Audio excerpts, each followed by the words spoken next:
Hello friends, मेरा नाम है पंकज और आज के इस वीडियो में आपका स्वागत है। 30 मिनट में डिलीवरी नहीं तो पिज्जा फ्री, ये वाली स्ट्रेटजी डोमिनोज को 78% मार्केट पर कब्जा दिला देती है। अगर मार्केट में आपको सक्सेस होना है तो इसके लिए आपको नीड एंड फास्ट वाली स्ट्रेटजी को अपनाना होगा, जिसका मतलब है या तो आप मार्केट में सबसे पहले करिए या फिर सबसे फास्ट करिए। पिज्जा हट और पापा जॉन्स जैसे बड़े ब्रांड भी इस स्ट्रेटजी के आगे फीके पड़ जाते हैं। 15 साल से चली आ रही पिज्जा हट की बादशाह अब डोमिनोज छीन लेता है। आधे घंटे में डिलीवरी नहीं तो पिज्जा फ्री की स्ट्रेटजी लोगों के दिमाग में घर कर गई।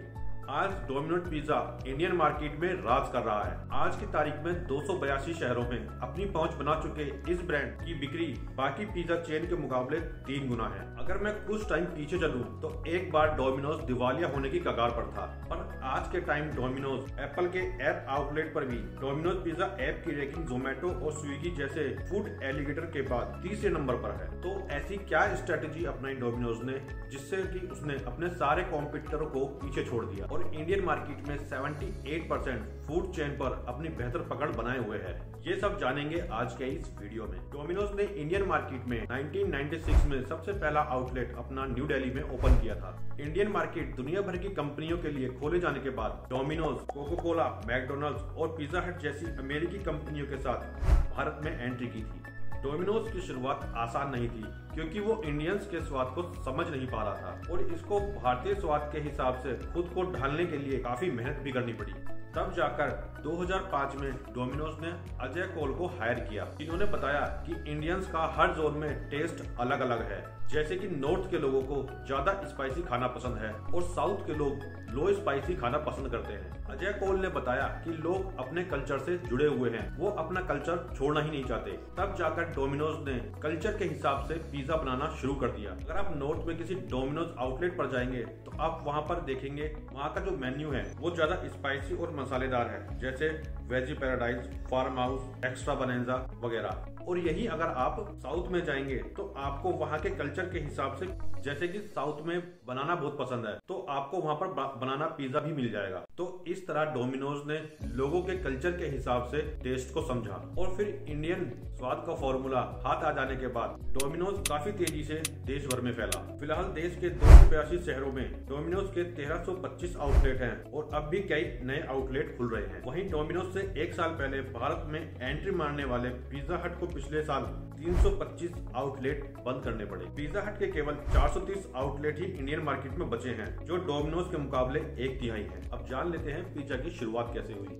वर्ल्ड वॉर 2 से पहले अमेरिका में पिज्जा पुअर लोग खाते थे, पर क्या आपको पता है पिज्जा अमेरिकन फूड नहीं है, ये एक इटालियन फूड है। अमेरिकन सोल्जर्स वॉर के दौरान जब इटली गए थे तो वहाँ पर पिज्जा सबसे सस्ता और सबसे इजी फूड था, जिसे कुछ ही मिनटों में बनाकर खाया जा सकता था और फिर इसकी शुरुआत अमेरिका में भी हो गई।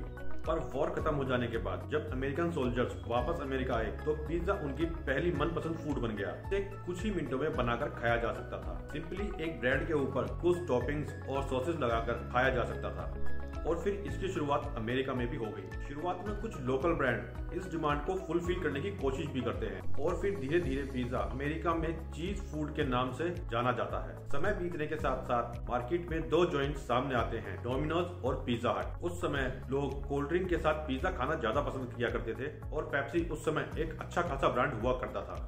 पेप्सी ने लोगों के स्वाद को समझ लिया था और उसने 1977 में पिज्जा हट को एक्वायर कर लिया। उस समय पूरे अमेरिका में पिज्जा हट के 3000 आउटलेट खुल चुके थे और वहीं डोमिनोज इस रेस में काफी पीछे था। उसके केवल 300 आउटलेट ही खुल पाए थे और वो भी भयंकर डेप्थ में जूझ रहे थे। डोमिनोज को सबसे बड़ा तगड़ा झटका तब लगता है जब पेप्सिको से पिज्जा हट को फंडिंग स्टार्ट हो जाती है और पिज्जा हट अपना एक्सपेंशन करना शुरू कर देता है और साथ के साथ होम डिलीवरी भी स्टार्ट कर देता है, जो कि पहले डोमिनोज का मेन बिजनेस होम डिलीवरी हुआ करता था और यहाँ पर अब पिज्जा हट अपनी एंट्री करने लगता है। पर यहाँ पर डोमिनोज भी पूरे वर्ल्ड में अपने इनोवेशन के लिए जाना जाता था। डोमिनोज के डिलीवरी एजेंट पिज्जा हट के डिलीवरी एजेंट से ज्यादा एडवांस हुआ करते थे और कस्टमर के साथ काफी इको फ्रेंडली बिहेवियर अपनाते थे। और डोमिनोज के डिलीवरी एजेंट की सबसे अच्छी बात ये थी कि वो सिटी के किसी भी कोने में पिज्जा डिलीवरी इजीली करा देते थे। और इसके बाद डोमिनोज ने एक नई स्ट्रेटेजी अपनाई जिसने उसे पूरे वर्ल्ड में वर्ल्ड क्लास ब्रांड बना दिया। 1984 में डोमिनोज ने पूरे अमेरिका में एक कैंपेन लॉन्च किया। वो था 30 मिनट में पिज्जा डिलीवरी, 30 मिनट के बाद रिसीव हुआ तो पिज्जा फ्री। और ये कैंपेन पूरे अमेरिका में सक्सेस रहा। और इसके बाद तो डोमिनोज ने कुछ जगहों पर 30 मिनट देरी से पिज्जा डिलीवर कराया जिससे कि लोगों को फ्री में पिज्जा दिया जा सके और उनका भरोसा जीता जा सके। और फिर इंडिया में भी सक्सेस होने के लिए डोमिनोज ने यही फ्री वाली स्ट्रेटेजी अपनाई। डोमिनोज की शुरुआत दो भाइयों ने मिलकर की थी। बात 1960 की है। मेघान के छोटे भाई जेम्स को पता चला कि मिशिगन की यप्सलांती शहर के डोमिनिक डिवात्री नामक एक व्यक्ति अपना पिज्जा स्टोर बेचना चाहता है। दोनों भाई $500 में वो पिज्जा स्टोर खरीद लेते हैं। फैक्ट्री के दो बेरोजगार लोगों को वो पिज्जा डिलीवरी के लिए रख लेते हैं। और उस समय जेम्स एक पोस्ट ऑफिस में नौकरी किया करते थे। जेम्स जॉब करने के साथ साथ पिज्जा बिजनेस में ज्यादा समय नहीं दे पाते थे, इसलिए 8 महीने बाद जेम्स अपना पूरा बिजनेस मेनागन को एक फोक्सवैगन बीटल कार बेचकर पोस्ट ऑफिस की नौकरी पर लौट जाते हैं। मेनागन ने पिज्जा का बिजनेस जारी रखा और धीरे धीरे उन्होंने पिज्जा का बिजनेस अपने लाइफ टाइम के लिए अपना लेते हैं। स्टार्टिंग सक्सेस उनको बहुत जल्दी मिल जाती है और 1 साल के अंदर ही वो यप्सलांती में अपना दूसरा पिज्जा स्टोर भी खोल लेते हैं। और फिर इसके बाद उन्होंने कॉलेज स्टूडेंट्स को सबसे पहले टारगेट किया जो कि काफी सक्सेस भी रहा। 1 साल के बाद उन्होंने यूनिवर्सिटी ऑफ मिशिगन से तीसरा स्टोर ओपन कर लिया। अधिकांश काम मेनागन खुद ही किया करते थे, इसलिए उन्होंने जिम गिलमोर को एक पिज्जा स्टोर देकर पार्टनरशिप से अलग कर दिया और पूरा पिज्जा बिजनेस अपने हाथों में ले लिया। और पूरा बिजनेस अपने हाथ में आ जाने के बाद उन्होंने इसका नाम डोमिनोज रख दिया और कंपनी का लोगो भी तैयार करवाया। लोगो में 3 व्हाइट डॉट दिखाए गए थे जो उस समय डोमिनोज के 3 आउटलेट्स को दिखाते थे। उनका प्लान था जैसे जैसे नए आउटलेट ओपन होते रहेंगे लोगों में डॉट्स बढ़ते रहेंगे, पर स्टोर ज्यादा होने की वजह से ऐसा नहीं हो पाया क्योंकि लोगों में डॉट्स के लिए स्पेस ही नहीं बचा था। पिज्जा हट ने डाइनिंग आउटलेट में आकर खाने की सुविधा पर ज्यादा जोर दिया, इससे उसको नुकसान हुआ क्योंकि बड़े शहरों में लोग आसानी से घर पर खाना मंगाकर खाना ज्यादा पसंद करने लगे थे।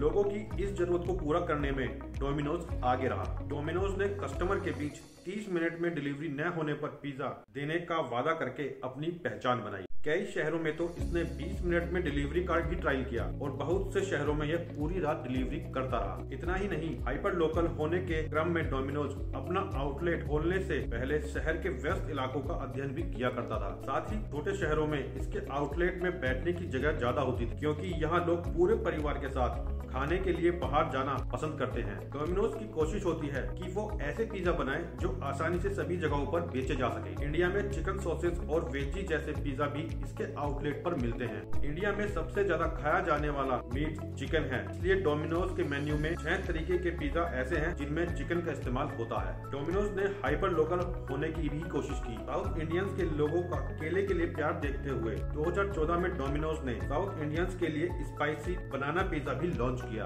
मोबाइल इंटरनेट ने भी दिया डोमिनोज का साथ। साल 2020 तक डोमिनोज पिज्जा ऐप को भारत में 3 करोड़ से ज्यादा लोगों ने डाउनलोड किया था। एप्पल के ऐप आउटलेट पर भी डोमिनोज पिज्जा ऐप की रैंकिंग जोमेटो और स्विगी जैसे फूड एलिगेटर के बाद तीसरी है। विशेषज्ञों का मानना है इंडिया में लैपटॉप और डेस्कटॉप की बजाय मोबाइल पर इंटरनेट यूज करना ज्यादा आसान है। ऐसे में डोमिनोज को सबसे पहले मोबाइल ऐप लॉन्च करने का फायदा मिला।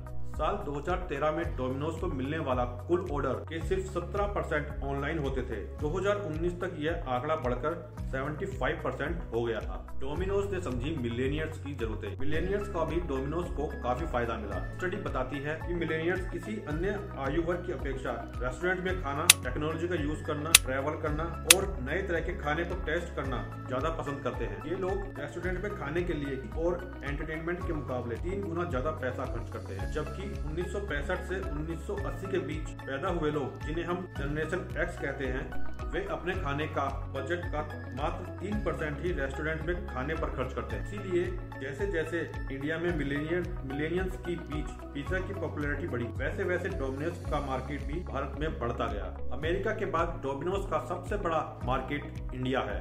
हालांकि ऐसा पिज्जा हट की गलतियों की वजह से भी हुआ था। एक रिसर्च कंपनी के मुताबिक जुबिलेंट फूडवर्क ने 2018 में 3,775,000 करोड़ का कारोबार किया था, जो कि 2017 में 18% ज्यादा था। साल 2005 से 2018 के बीच एक साल छोड़कर बाकी 13 सालों में जुबिलेंट फूडवर्क की बिक्री में 10% से ज्यादा की बढ़ोतरी हुई थी। जुबिलेंट फूडवर्क इंडिया में डंकिन डोनट्स और हॉन्ग किचन नाम की फ्रेंचाइजी भी चलाता है, लेकिन इसकी कुल बिक्री में डोमिनोज पिज्जा की बिक्री का हिस्सा 78% है। डोमिनोज ने टाउन और विलेजेस में भी एक्सपेंशन किया। डोमिनोज की सक्सेस की वजह एक यह भी रही, इसने बड़े शहरों को ही फोकस नहीं किया, बल्कि छोटे कस्बों और विलेजेस में भी इसने अपना एक्सपेंशन किया। अमेरिका में डोमिनोज ने पिज्जा वॉर में जीत अपनी टेक्नोलॉजी और फास्ट डिलीवरी की वजह से जीती थी, और फिर इंडिया में भी उसने यही स्ट्रेटेजी अपनाई। चाइना के बाद इंडिया ही सबसे बड़ा इंटरनेट यूजर है, और अब ये संख्या लगातार बढ़ती भी जा रही है, जिस वजह से ऐप यूजर भी बढ़ते जा रहे हैं।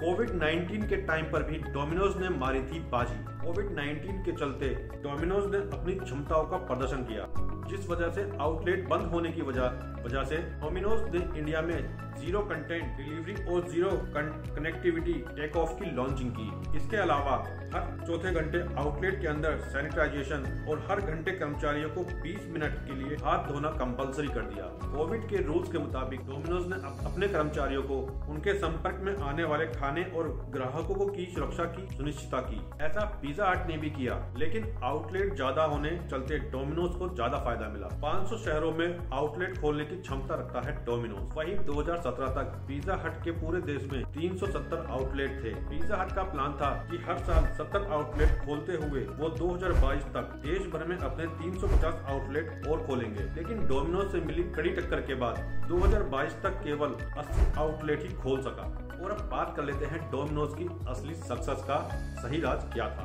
डोमिनोज के इंडिया में 6-7 बड़े कॉम्पिटिटर के अलावा कई छोटे कॉम्पिटिटर भी हैं। ये हैं अलग अलग शहरों के छोटे पिज्जा मैन्युफैक्चरर और रेस्टोरेंट। अब लगभग हर रेस्टोरेंट में पिज्जा मिलने लगा है, लेकिन कोई इंडियन पिज्जा चेन अभी इतनी बड़ी नहीं है कि नेशनल लेवल पर अमेरिका पिज्जा मैन्युफैक्चरर को टक्कर दे सके। वहीं डोमिनोज और पिज्जा हट के किसी सिंपल पिज्जा में नाम मात्र का ही अंतर है, फिर भी पिज्जा हट ऐसे कमाल नहीं कर सका। अमेरिकी कंपनी पापा जॉन्स, जो पिज्जा हट और डोमिनोज के डेढ़ दशक बाद इंडियन मार्केट में आई थी, वो 2017 में अपने 66 आउटलेट बंद करके अपना सारा बिजनेस बंद करके इंडियन मार्केट से जा चुकी है। डोमिनोज का इंडिया में भी सक्सेस का वही राज है जो उसने अमेरिका में अपनाया था। वो थे आसानी से प्लेस होने वाले ऑर्डर और फास्ट डिलीवरी। अगर मार्केट में आपको सक्सेस होना है तो इसके लिए आपको नीड एंड फास्ट वाले स्ट्रेटेजी को अपनाना होगा, जिसका मतलब है या तो आप मार्केट में सबसे पहले करिए या फिर सबसे फास्ट करिए।